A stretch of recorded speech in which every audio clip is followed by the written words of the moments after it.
Dalam rangka membangun IKN Nusantara atau Ibu Kota Nusantara di Kalimantan Timur, pemerintah membuka peluang seluas-luasnya bagi para investor untuk menginvestasikan dananya.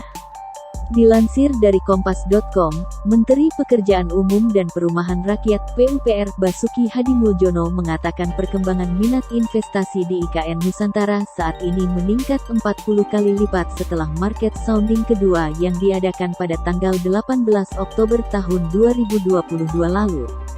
Hal ini tercermin dari kebutuhan lahan seluas 1.400 hektar di zona 1B dan 1C, kawasan inti pusat pemerintahan atau KIPP IKN. Jumlah tersebut jauh lebih besar bila dibandingkan dengan market sounding pertama pada tanggal 22 Agustus tahun 2022 dengan luas hanya 38 hektar. Menurut Basuki, pemerintah Indonesia sangat terbuka bagi perusahaan yang ingin berinvestasi baik melalui mekanisme investasi langsung maupun kerjasama pemerintah dan badan usaha KPBU. Total kebutuhan investasi IKN sebesar 30 miliar dolar Amerika Serikat (471,8 triliun rupiah). Sedangkan, anggaran pemerintah yang dialokasikan hanya dapat mencakup sekitar 20% dari jumlah tersebut. 80% sisanya diharapkan akan dipenuhi melalui skema Public-Private Partnership (PPP), pendanaan kreatif, investasi swasta dan instrumen lainnya.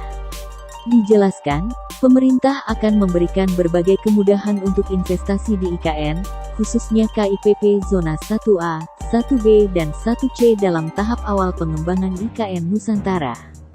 Sesuai catatan Badan Pusat Statistik (BPS), pada tahun 2021 Malaysia merupakan salah satu negara dengan nilai investasi 10 terbesar di Indonesia dengan nilai total transaksi antara 2,2 miliar dolar AS per tahun.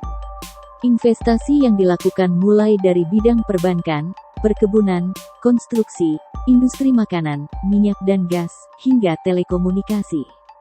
Sementara itu, pemerintah memastikan pembangunan Ibu Kota Nusantara atau IKN Nusantara di Kalimantan Timur akan masif dilakukan mulai 2023. Karenanya, pemerintah menyiapkan aturan terkait kemudahan berusaha dan perizinan investasi. Dilansir dari Kompas.com, hal tersebut disampaikan staf ahli hubungan kelembagaan Bappenas sekaligus Ketua Kelompok Kerja Pokja Hukum dan Kelembagaan Pemindahan IKN Kementerian PPN Bappenas, Diani Sadiawati dalam sosialisasi IKN Nusantara secara virtual, Selasa, tanggal 22 November tahun 2022. Diani mengatakan, pengelolaan IKN Nusantara paling unik di dunia karena kepala otorita IKN setingkat dengan kementerian, namun juga sebagai pemerintah daerah khusus.